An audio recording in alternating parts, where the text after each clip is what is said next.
প্রিয় ছাত্রছাত্রীরা, শ্যামস ক্লাসরুমে তোমাদের সকলকে স্বাগত। এই পর্বে আমি তোমাদের ক্লাস 12 সেমিস্টার 3 পলিটিক্যাল সায়েন্সের চ্যাপ্টার 2 অর্থাৎ আন্তর্জাতিক সংগঠন ও প্রতিষ্ঠানসমূহ এই অধ্যায়টি থেকে বেশ কিছু গুরুত্বপূর্ণ এমসিকিউ কোয়েশ্চেন নিয়ে আলোচনা করছি। আমি তোমাদের এর আগে চ্যাপ্টার 1 থেকে বেশ কিছু গুরুত্বপূর্ণ এমসিকিউ এবং বিভিন্ন ধরনের প্যাটার্ন অনুযায়ী যে প্রশ্নগুলো হতে পারে সেগুলো নিয়ে আলোচনা করেছি। এই পর্বে আমি তোমাদের 50টি গুরুত্বপূর্ণ প্রশ্ন নিয়ে আলোচনা করছি এবং পরের পর্বে বিভিন্ন টাইপের কোয়েশ্চেন নিয়ে আসব। তাহলে আমরা দেখি, প্রথম যে প্রশ্নটি রয়েছে, লিগ অফ নেশন প্রতিষ্ঠিত হয় 1920 খ্রিস্টাব্দে, শান্তি সম্মেলন অনুষ্ঠিত হয় 1919 খ্রিস্টাব্দে। জাতিসংঘ গঠিত হয়েছিল প্যারিস সম্মেলনে। আন্তর্জাতিক শান্তি প্রতিষ্ঠার জন্য প্রথম বিশ্বযুদ্ধের পর গড়ে ওঠা প্রতিষ্ঠানটি হলো জাতিসংঘ। বিশ্বের প্রথম আন্তর্জাতিক সংগঠনটি হলো জাতিসংঘ বা লিগ অফ নেশনস। সম্মিলিত জাতিপুঞ্জ প্রতিষ্ঠিত হয় 1945 খ্রিস্টাব্দে। কে প্রথম সম্মিলিত জাতিপুঞ্জ কথাটি ব্যবহার করেন? রুজভেল্ট। নেক্সট, কোন সম্মেলনে সাধারণ সভা ও নিরাপত্তা পরিষদের গঠন সম্পর্কে আলোচনা করা হয়? ডাম্বারটন ওকস সম্মেলনে। জাতিপুঞ্জের সনদ গৃহীত হয়েছিল সান ফ্রান্সিসকো সম্মেলনে 1945-এর এপ্রিল মাসে। নেক্সট কোয়েশ্চেন দেখো, সম্মিলিত জাতিপুঞ্জের সদস্য হতে পারে শুধু সার্বভৌম রাষ্ট্র, এবং সম্মিলিত জাতিপুঞ্জের বর্তমান সদস্য সংখ্যা হলো 193। ভারত জাতিপুঞ্জের সদস্য হয় 1945-এ। সম্মিলিত জাতিপুঞ্জের প্রধান সংস্থার সংখ্যা হলো 6টা, এবং এখানে সর্বশেষ যোগদানকারী সদস্য রাষ্ট্র হলো কি? দক্ষিণ সুদান। বিশ্বের সর্ববৃহৎ নাগরিক সভা হলো সাধারণ সভা।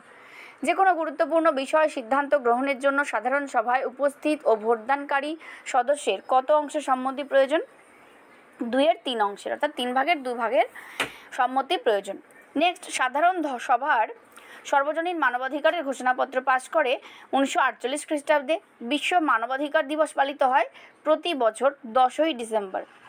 সাধারণ সভার প্রথম অধিবেশন বসে 10ই জানুয়ারি 1946 খ্রিস্টাব্দে। নেক্সট কোয়েশ্চেন, সাধারণ সভাকে বিশ্ব বিবেকের কণ্ঠস্বর বলেছেন মার্কিন রাষ্ট্রপতি Austin. Very important question. Next দেখো, জাতিপুঞ্জের কোন সংস্থাকে বিশ্বের নাগরিক সভা বলা হয়? সাধারণ সভা। সাধারণ সভাকে বিশ্ব নাগরিক সভা বলেছেন গেটেল। জাতিপুঞ্জের কোন বিভাগ সনদ সংশোধন করতে পারে? সাধারণ সভা। সম্মিলিত জাতিপুঞ্জের কোষাগারের দায়িত্ব কার হাতে থাকে? সাধারণ সভার দায়িত্বে থাকে।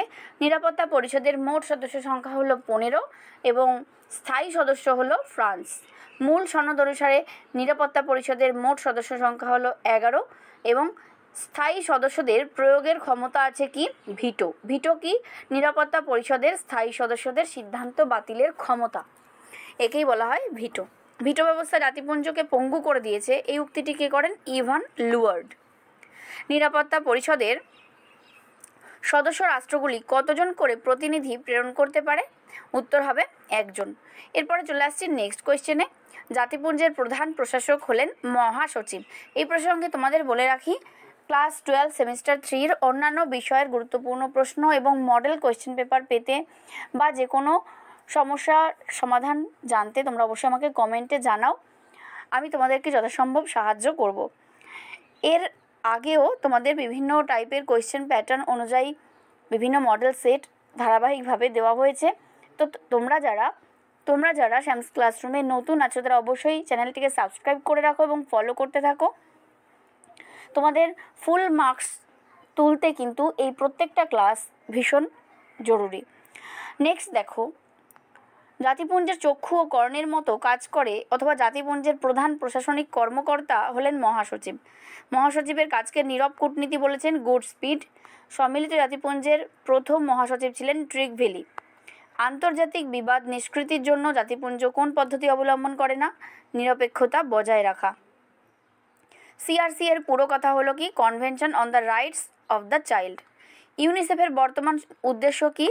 যে শিশু অধিকারের দীর্ঘমেয়াদী উন্নয়নের সপক্ষে প্রচার করা। ইউনেস্কোর প্রধান উদ্দেশ্য কি?